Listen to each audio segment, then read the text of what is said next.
खबर रीवा से है, जहां new Vindhya academy public school की शिक्षिका द्वारा बच्ची के साथ की गई मारपीट के मामले में प्रबंधन द्वारा पिता को ही दोषी करार दिए जाने के बाद शुक्रवार को अपनी मासूम बच्ची और पत्नी के साथ पुलिस अधीक्षक कार्यालय पहुंचे मासूम के पिता देवेश पांडे ने न्याय न मिलने की दशा में इच्छा मृत्यु की मांग की है। वहीं पूरे मामले को लेकर अतिरिक्त पुलिस अधीक्षक आरती सिंह का कहना है कि बच्ची से पूछताछ की गई है, उसके पिता ने आवेदन दिया है, सभी पहलुओं की जांच पड़ताल कराई जा रही है।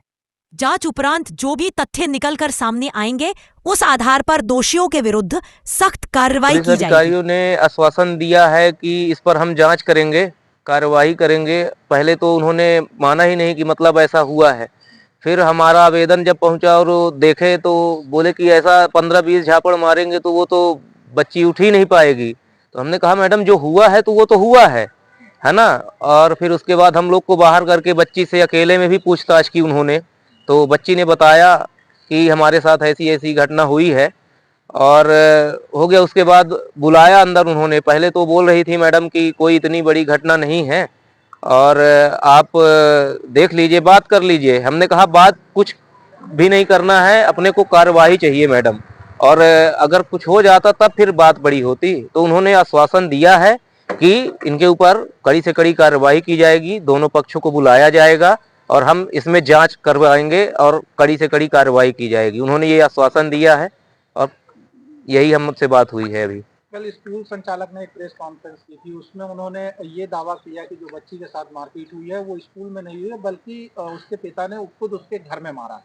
ये तो वो सरासर झूठ बोल रहे हैं। और कोई भी माता पिता अपने बच्चों के साथ ऐसा करके, और वो मैंने भी वो न्यूज़ सुनी है, उसमें उन्होंने ये भी कहा कि टीआरपी के लिए उन्होंने ऐसा किया और माता पिता ने खुद मारपीट करके फिर ऐसा किया। तो ऐसा कुछ भी नहीं है। और कोई भी माता पिता अगर ऐसा करेगा तो उससे बड़ा मूर्ख कोई नहीं है। और हमने तो बिल्कुल भी नहीं किया, कोई भी माता पिता ऐसा नहीं करेगा, हमारी समझ जहाँ तक है। और रही बात वो बोल रहे हैं टीआरपी की, तो हमें टीआरपी की आवश्यकता नहीं है।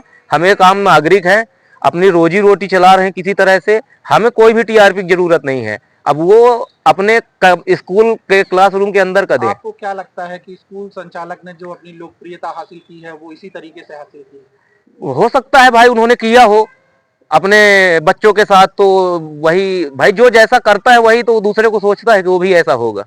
अभी कहाँ कंप्लेन कर चुके हैं, क्या जांच हुई अभी तक, कुछ हुआ? अभी तो कोई जांच नहीं हुई। सीएम हेल्पलाइन में हमने भी शिकायत की है, कलेक्टर मैडम के पास भी आवेदन दिया है। आज एसपी कार्यालय आए हुए थे तो यहाँ से आश्वासन मिला है कि हम जांच कर कार्रवाई करेंगे। अब देखते हैं क्या होता है कार्रवाई। तो आगे क्या करेंगे आप? अब ये अगर नहीं करेंगे तो अब देखिए फिर अब आत्महत्या का जो है तो हम विचार बनाएंगे। भाई हमारे ऊपर आरोप लगा रहे हैं कि माता पिता ने ऐसा किया है, तो हम सपरिवार आत्महत्या करने की अब प्रयास करेंगे और शासन से ये मांग करेंगे कि हम आत्महत्या करना चाहते हैं। इच्छा मृत्यु मांग रहे हैं? इच्छा मृत्यु हम मांगेंगे भाई। हम कोई भी माता पिता ऐसा कर ही नहीं सकता है, कोई भी माता पिता ऐसा नहीं कर सकता है। ये केवल उन्होंने सफेद झूठ बोला है और अपने आप को, अपने स्कूल को बचाने के लिए। इस लड़ाई में बच्ची की पढ़ाई बाधित हो रही है, पूरी बाधित हो रही है। उसके लिए अब देखते हैं, पूरी तरह से साल ये पूरा उसका बर्बाद हो गया। अब ये तो वहां तो हम पढ़ाएंगे नहीं, क्योंकि जब ये इस तरह से मारपीट करेंगे, हमारी बच्ची नहीं जिंदा रहेगी तो हम पढ़ा के क्या कर लेंगे। मेरा नाम दीपेश पांडे है। मैम, एक बच्ची के पिता आए हैं, उन्होंने बच्ची के साथ मारपीट किए जाने का आवेदन दिया है। इस पूरे मामले में अभी पुलिस क्या कार्रवाई कर रही है? आज जो बच्ची के पिता हैं दीपेश पांडे और बच्ची स्वयं और उसकी मदर, ये तीनों ही लोग आज एसपी ऑफिस में आए हुए थे और उन्होंने अपना आवेदन दिया है, जिसमें उन्होंने जो स्कूल है बच्ची का, न्यू विंध्या एकेडमी स्कूल, वहां पर बच्ची के साथ जो है मारपीट की वो शिकायत कर रहे हैं कि टीचर द्वारा बच्ची को प्रताड़ित किया गया, बच्ची के साथ मारपीट की गई है। तो आवेदन उनसे ले लिया गया है और इसकी जांच की जाएगी और जो भी वैधानिक कार्यवाही बनती है वो की जाए।